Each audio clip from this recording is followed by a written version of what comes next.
जब गंगा तट पर व्यास पुत्र के रूप में उस अमर कथा के प्रताप से भगवान सुखदेव जी का प्राकट्य हुआ और जन्म होने के तुरंत वो वन की ओर चल दिए, क्योंकि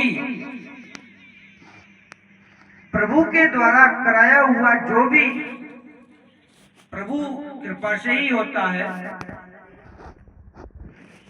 वैसे तो उनका जन्म ही, वो तो जन्म लेना ही नहीं चाहते थे सुखदेव जी तो, क्योंकि वो 12 वर्ष तक मां के गर्भ में ही रहे और वो बाहर आना भी नहीं चाहते थे। ये सब प्रभु आज्ञा या प्रभु इच्छा। सुखदेव जी उन्होंने पूछा, उनके पिताजी ने, बेटा बाहर आओ। सुखदेव जी ने कहा, मैं बाहर आना ही नहीं चाहता। क्यों? बाहर आते ही ये माया मोह में लपेट लेते हैं और हरि का चिंतन भजन मनन स्मरण हो ही नहीं पाता है। व्यास जी ने कहा, तुम माया मुक्त महात्मा हो, प्रभु की ऐसी कृपा है, तुम्हें माया पति की कृपा प्राप्त है, माया तुम्हें छू भी नहीं सकती। और प्रभु आज्ञा से जब सुखदेव जी का प्राकट्य हुआ और वो वन की ओर गए, वे बिल्कुल दिगंबर थे। जब रास्ते में जा रहे थे, बच्चे उन्हें देख रहे हैं, उन्हें बार बार परेशान कर रहे हैं, लेकिन उनका चित्त उन बच्चों की तरफ उन्होंने देखा भी नहीं। क्यों? क्योंकि प्रभु इस संसार में दो ही व्यक्ति हुए हैं जिन्हें मां के गर्भ में प्रभु का प्राकट्य, उनका दर्शन करने का मौका मिला है।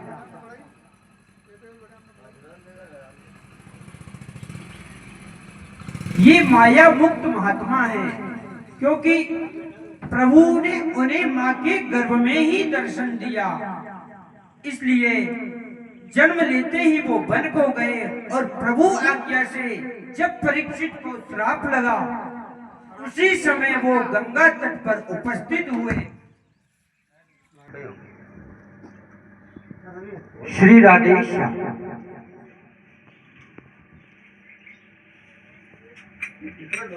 उस समय सुखदेव जी की उम्र 16 वर्ष थी।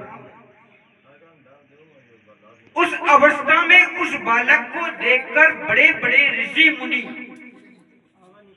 जिन्होंने हजारों वर्षों तक तपस्या की, वे अपने स्थान से खड़े होकर उन परम सुखदेव जी का वंदन करने लगे।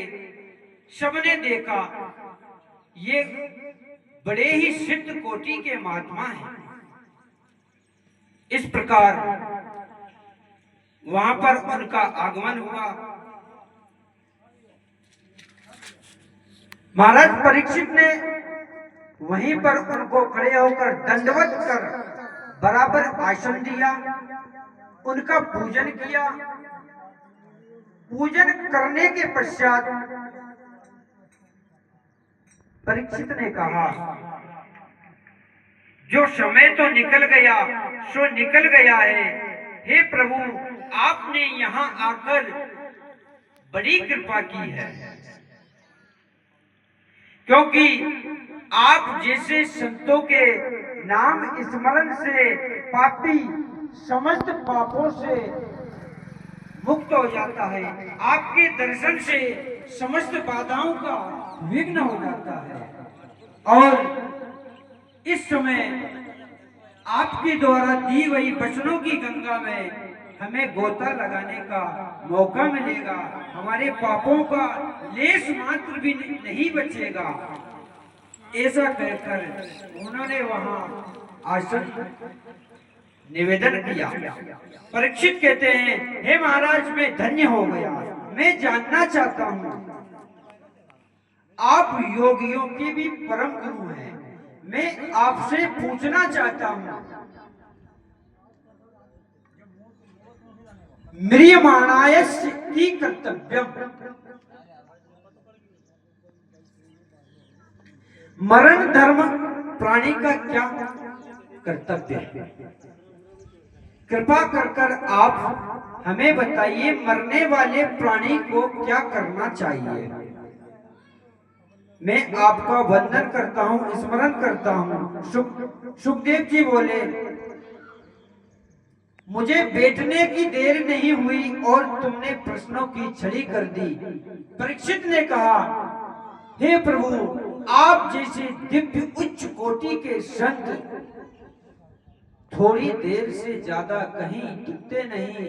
अगर मैंने प्रश्नों में देर कर दी, कहीं आप चले गए, तो मेरे इन प्रश्नों का समाधान कौन करेगा? इसलिए मैं समय का दुरुपयोग नहीं करना चाहता। परीक्षित के इस प्रश्न से सुखदेव जी महाराज बड़े प्रसन्न हुए। उन्होंने कहा, ये प्रश्न आपने अपने लिए अपितु समस्त इस लोक के समस्त लोगों के लिए किया है। समस्त प्राणियों को क्या करना चाहिए? इस प्रश्न से सुखदेव जी बड़े प्रसन्न हुए और गदगद वाणी गदगद होकर बोले, इस जीव को 7 दिन के अंदर परीक्षित को श्राप लगा था। 7 दिन में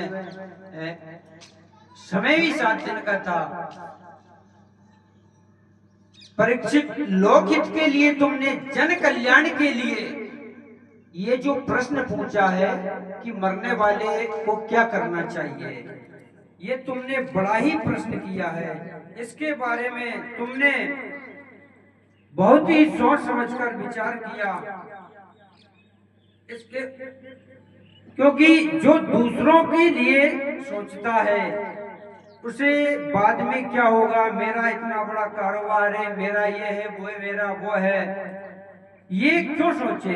लेकिन परीक्षित, तुमने समस्त प्राणी मात्र के कल्याण के लिए ये प्रश्न पूछा है, अपितु अपने लिए ही नहीं, परीक्षित को ही नहीं, हर प्राणी मात्र को इन 7 दिन में ही आना और जाने के क्रम में 7 दिनों में ही जाना आना है। हे परीक्षित,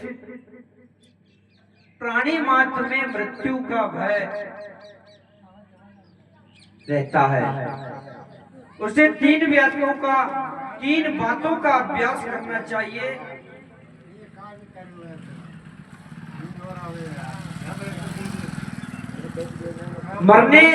मरना तो सभी को, लेकिन मरने वाले प्राणी को क्या करना चाहिए। मरने वाले प्राणी को माधव की शरण में जाना चाहिए। माधव की शरण में जाने से मृत्यु से भी बचा जा सकता है और प्रभु की कथाओं का गुणगान, उनकी महिमा सुनना प्रारंभ कर दो। उनने कहा, सुनने से क्या फायदा होगा। अरे जब तुम प्रभु की कथाओं को सुनोगे, उनके बारे में जानोगे, और जब तक व्यक्ति को पूरी जानकारी न मिले तो प्रभु या किसी भी प्रकार उनमें श्रद्धा कम होती है। और जितना ही बड़ा महान व्यक्ति होता है, हमारे बीच में आकर अगर चुपचाप बैठ जाए, हम उसे नमस्कार भी करेंगे, लेकिन हमें उस व्यक्तित्व के बारे में हमें कुछ पता ही नहीं होगा। इसलिए प्रभु की महिमा जानने के लिए पहले कथा सुनो, ज्यादा से ज्यादा भगवान की लीलाओं का श्रवण करो। उनका स्वरूप कैसा है, उनका स्वभाव कैसा है, उनका प्रभाव कैसा है, उनकी लीलाओं को श्रद्धा और प्रेम से सुनेंगे, प्रभु पर विश्वास बढ़ेगा। उन कथाओं से भगवान के प्रति जल्दी मन आकर्षित होगा। और वैसे मन जल्दी आकर्षित होता तो नहीं, क्योंकि जब भी प्रभु का भजन, गुणगान, स्मरण हम करने बैठते हैं, कहीं ना कहीं से कोई ना कोई विघ्न तो अवश्य आता है। क्योंकि प्रभु की तरफ जाने से हमारे समस्त पापों का नष्ट हो जाता है। परीक्षित